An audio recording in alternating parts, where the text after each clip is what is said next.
Et on continue notre programmation du 13 au 15 janvier. Les ours aussi, si vous êtes manceau, vous avez sûrement vu cette phrase s'afficher sur quelques panneaux. Martin Moulin, bonsoir. Bonsoir. Vous êtes le directeur artistique d'Offrande. Vous allez nous parler de cette programmation. Mais d'abord, nous avons en direct Isabelle Vrina. Bonsoir.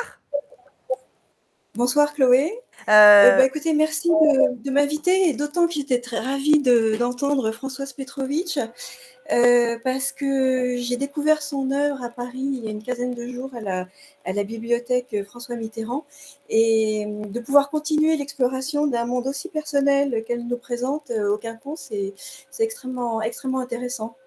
Et il s'en passe des rencontres au Quinconce. Justement, vous proposez des conférences un petit peu tout au long de l'année, dont la thématique cette année est l'ombre et la lumière.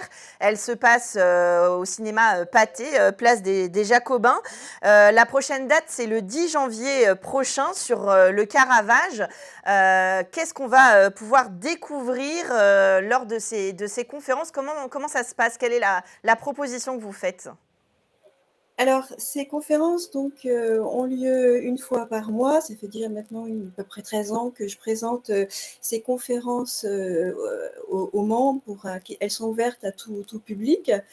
Et l'an dernier, il se trouve que j'avais parlé de la rencontre de la lumière. Donc cette année, ça me paraissait judicieux d'explorer maintenant tout le travail d'ombre et de lumière, et de proposer surtout une histoire de l'ombre et de la lumière à travers les siècles, et en invitant les gens à se poser la question, mais quel est le premier peintre qui s'est approprié l'ombre dans l'histoire de l'art, et de commencer bien sûr par Léonard de Vinci.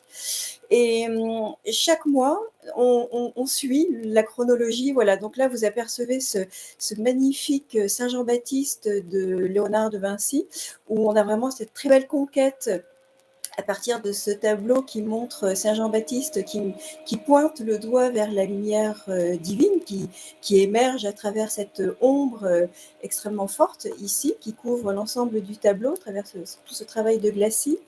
Et puis, on continue de poursuivre cette thématique en avançant à travers les siècles, c'est-à-dire que la conférence suivante, qui avait donc eu lieu la dernière fois, au mois de décembre, montrait la progression de tout ce travail, cette appropriation de l'ombre et de la lumière à Venise, notamment à travers l'œuvre de Giorgione, à travers l'œuvre de plus en plus, voilà, là vous l'apercevez ici, où il se montre, ce peintre vénitien, en 1500, qui se montre ici dans cet autoportrait en David. Et puis, on voit la progression aussi, comment toute la peinture vénitienne s'assombrit à fur et à mesure qu'on avance dans les siècles, et notamment la peinture de Titien qui devient de plus en plus sombre, comme ici dans ce couronnement d'épines, ou encore le Tintoret, son rival. Alors là, on aperçoit une autre œuvre, c'est la Pietà, l'œuvre ultime de Titien, ici, dans cette œuvre également sombre, qui nous le montre d'ailleurs à genoux, en train de prier la Vierge Marie en Pietà, qui a le Christ mort sur ses genoux. Et c'est un tableau d'autant plus émouvant, c'est son dernier tableau qu'il est en train de peindre à plus de 80 ans, et que lui-même est atteint de la peste, et qu'il se demande si son fils, à lui, son propre fils, va survivre également de la peste. Alors là, Et puis, le janvier, on a dit, là, le 10 janvier prochain, on va parler du Caravage. Après, vous allez parler comme ça tous les mois jusqu'en mai. Vous allez parler de Delatour, vous allez parler des peintres hollandais, vous allez passer par l'Espagne, de Gréco à Picasso, et vous allez finir sur l'art moderne, voire contemporain, avec Soulage. En fait, on peut à la fois découvrir des époques. Finalement, la thématique de l'ombre et la lumière nous permet de découvrir comme ça des époques d'histoire de l'art dans laquelle vous allez raconter l'histoire à la fois des peintres et des tableaux que vous projetez pendant vos conférences. de l'ombre et de la lumière, et de leur interprétation du noir.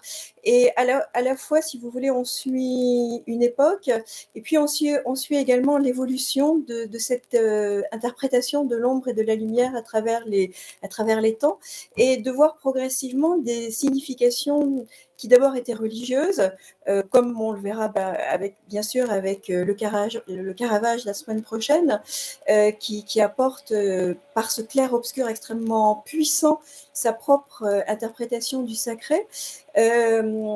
Mais à mesure qu'on avance dans les siècles, eh bien, on a une interprétation de plus en plus désespérée, de plus en plus noire, notamment à travers l'œuvre de Goya au XIXe siècle. Là, on est encore dans l'œuvre du Caravage. Et jusqu'à qu'au contemporain, je vous coupe, pardon, parce que c'est vrai que c'est très riche, mais j'invite les gens à venir voir vos conférences. C'est à chaque fois à 15h au cinéma Le Pâté, le 10 janvier, les autres rendez-vous, le 7 février, le 7 mars, le 4 avril et le 9 mai, vous venez avec votre association, vous proposez ces conférences et donc c'est ouvert à tout public. Il suffit de venir et prendre sa place pour vous écouter nous parler de ces artistes. Exactement, c'est ouvert à tout le monde. Il n'y a pas d'inscription préalable. Chacun vient. Et c'est dans une salle qui contient à peu près 120 personnes. Donc, on a la place de les accueillir ici au Mans. Oui, il y a de la place, mais il est bien aussi de venir assez tôt, parce que j'ai aussi un public très fidèle qui me suit du Mans depuis une dizaine d'années. Eh ben, on sera au rendez-vous. Merci beaucoup d'avoir échangé avec nous sur ces notions. On vous retrouve donc d'abord avec le Caravage la semaine prochaine, le 10 janvier. Merci d'avoir été avec nous. Martin Moulin, on va parler maintenant de la 4e édition des Ours aussi. Et alors, je ne sais pas pourquoi j'étais passée à côté les années précédentes, mais je vais proposer une lecture de ce titre énigmatique pour ce festival. À cette eau pure, les riches se désaltèrent. 3 petits points, les ours aussi, de Masaoka Shiki. C'est un haïku, un poème japonais. C'est de là que vous avez tiré donc le titre de ce rendez-vous que vous proposez du 13 au 15 janvier. Oui, alors la première fois qu'on a imaginé les ours, en 2020, édition assez difficile évidemment, on s'est posé, comme à chaque fois, la question du titre et est-ce que ça devait parler de musique, puisque c'est un festival avant tout de musique expérimentale. Et on a été, dans nos lectures, on s'est dit, mais tiens, il y a ce haïku là qui nous parle de manière détournée de ce qu'on fait, de ce qu'on cherche à faire. C'est finalement effectivement de la musique, des arts, de la scène, mais qu'on va essayer de porter au plus grand nombre, puisque la musique contemporaine, par exemple la musique expérimentale, ne sont pas forcément très connues. Mmh. Et il nous a semblé que ce haïku disait parfaitement ce qu'on tente de faire, c'est-à-dire des séances avec des enfants, des séances pour des publics pas du tout habitués à ces formes esthétiques. Alors, c'est ce que vous allez proposer, donc vendredi, samedi, dimanche, du 13 au 15 janvier, au Théâtre Paul Scarron, donc aussi place des Jacobins, décidément, c'est aussi une thématique, donc les ours aussi. Des œuvres qu'on a pu découvrir de l'ensemble Offrande à d'autres moments, notamment une des créations de guitare qu'on a reçues sur le plateau. Des œuvres un peu expérimentales, de la musique contemporaine, des conférences happening. En fait, on est vraiment dans le vivre l'instant et expérimenter la musique. Oui, absolument. Ce que je pourrais dire de manière générale, parce qu'après on pourrait présenter chacune des petites choses du week-end, mais il y en a une quinzaine, c'est très très dense, c'est qu'on essaye de flouter les frontières habituelles qu'il y a pour cette musique-là. C'est-à-dire qu'il y a encore beaucoup de gens qui se sentent mise à distance de ce genre de rituel, de concert, alors que nous, ce qu'on expérimente depuis maintenant 12-13 ans avec Offrande, c'est que quand on le fait avec des enfants de maternelle ou quand on le fait dans des lieux pas du tout habitués, avec des gens pas du tout habitués à ces rituels-là, ça fonctionne très très bien puisque c'est très corporel, c'est souvent assez joyeux et assez ludique. Ouais.